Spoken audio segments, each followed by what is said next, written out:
আসসালামু আলাইকুম সম্মানিত প্রিয় হাফেজ ভাইয়েরা, আজকে আপনাদেরকে এমন একটি ঘটনা বলবো যে ঘটনাটা শুনে আপনি অবাক হয়ে যাবেন।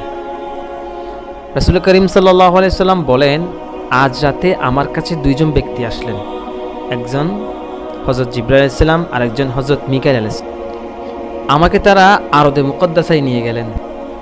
আমি দেখলাম এক ব্যক্তি শুয়ে আছে আর তার মাথার নিকট এক ব্যক্তি পাথর উঠিয়ে দাঁড়িয়ে আছে।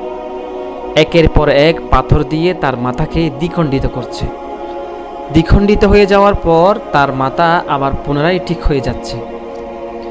রাসূল সাল্লাল্লাহু আলাইহি সাল্লাম ফেরেশতাদেরকে জিজ্ঞেস করলেন যে এই ব্যক্তিটি কে? তখন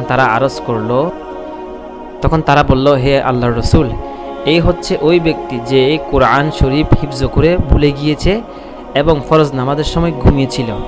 এই শাস্তি তার কিয়ামত পর্যন্ত চলতে থাকবে।